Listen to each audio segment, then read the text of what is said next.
السلام عليكم ورحمة الله وبركاته. معكم محمد منير من قناة كورة أونلاين. النهاردة يا جماعة جايبين مهاجم الأهلي إن شاء الله يكون خلص، وهنعرض عن اسمه. نتكلم عن دعبس وهو بيتكلم مع هاني حتحوت وبيتكلم عن الدولارات. هنتكلم عن ميدو وهو بيتكلم عن استقالة النادي. طبعا معاكم عليكم. وبيتكلم عن زيزو وفتوح. ونتكلم عن احمد اسامه وهو بيتكلم عن ابو تريكه وايه بيلمح، وهقول لكم هو قصده ايه من نادي بيراميدز.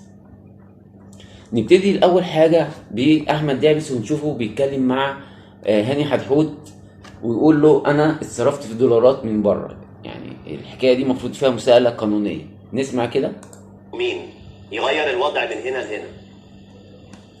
لا، هو الوضع ما اتغيرش، بس هو انت مش يعني خلاص انت عندك مشاكل هي ملهاش حل. احنا عندنا فلوس في اتحاد الكره مش عارفين ناخدها. كام الف؟ 700,000 دولار؟ 850,000 دولار. ليه مش عارفين؟ لا، مش عارف ناخدها بجد. يعني يا جماعه، طب اقول ايه؟ اقول ان احنا اشترينا دولارات عشان نديها لاوسوريو. اشتروا دولارات عشان يديها لإسيريو، ده اعتراف منه. هل بقى حد هيطلع يحاسب الكلام ده؟ طبعا لا، مفيش حد هيحاسب. ليه؟ مش عارف. انا ما اعرفش ليه يعني الصراحه.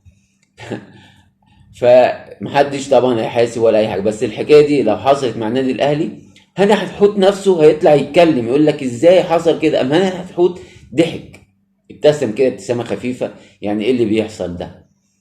وده بالنسبه للدولارات بتاعت اللي هم بيتصرفوا فيها في نادي الزمالك. وطبعا محدش بيتكلم ولا حد بيسال ولا حد بيعمل اي حاجه. كل الدنيا هتتفتح لنادي الزمالك، كل حاجه هتتفتح لنادي الزمالك عشان خاطر ما يقعش.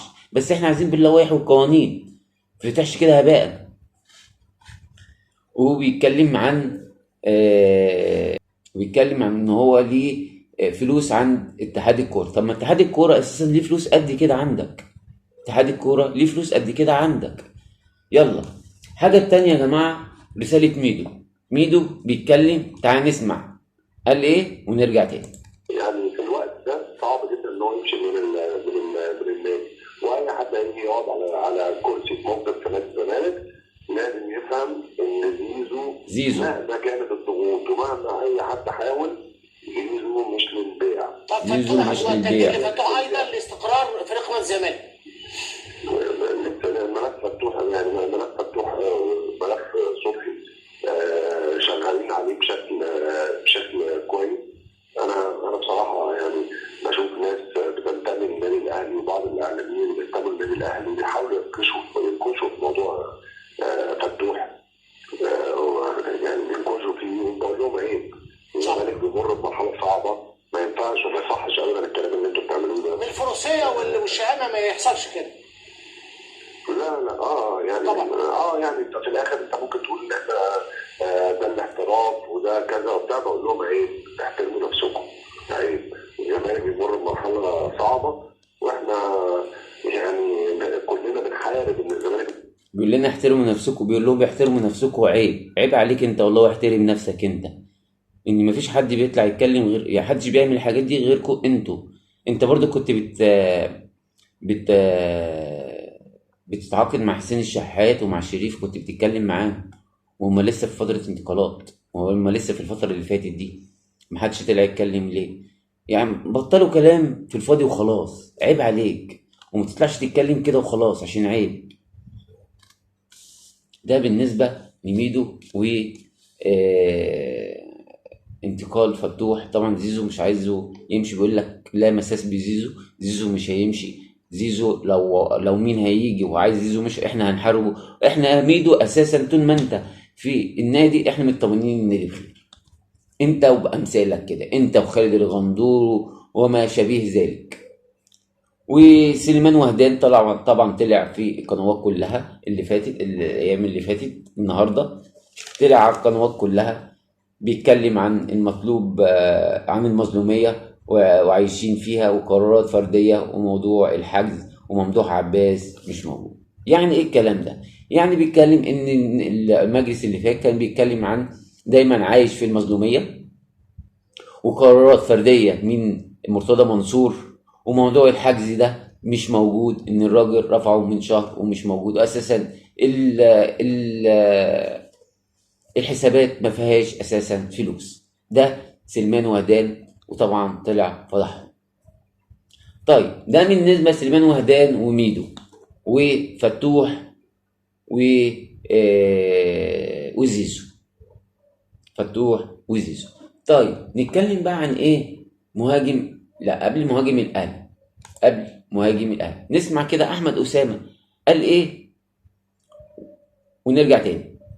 قال بعد المباراة لما تيجي تشوف المليار اللي اتصرفوا على الفريق ده هتلاقي مفيش نجوم تقدر تعتمد عليها في الفريق ده تقول ده فريق بطل. فده صرف بدون إدراك بدون وعي، صرف بيضحك عليهم في التعاقد مع اللاعبين.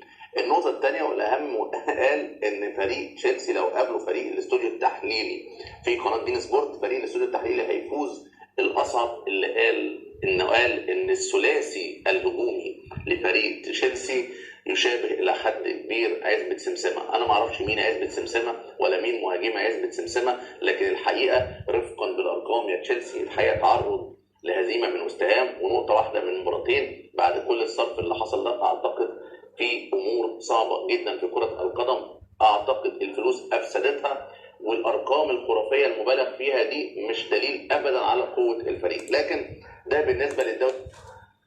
شفتوا يا جماعه؟ يعني مش معنى الارقام كبيره وبتشتري تشتري لعيب بارقام خياليه وبتديهم فلوس كتيره ده يعني انت فريق قوي. ها بيراميدز، ها اللي عمال تقول له استثمار وانا فلوس وبدفع وبجيب فلوس بالملايين.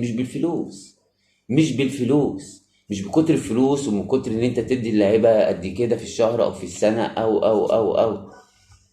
او تقعد تخطف اللعيبه من النادي الاهلي. هي مش كده خالص يا بيراميدز. اديك اهو تشيلسي صرف ملايين ومليارات على الفريق ومش عارف يكسب ماتش. جاب نجوم وجاب لعيبه ودفع فلوس مليارات بيقول لك، وفي الاخر ابو تريكه بيقول لك مش بالفلوس.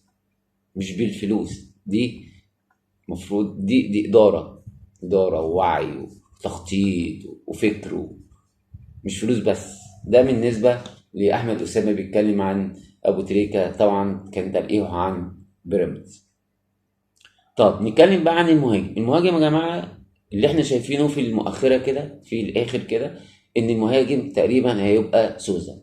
إننا سمعنا في صحف اتكلمت إن سوزا خلاص جاي الأهلي، فبالتوفيق إن شاء الله.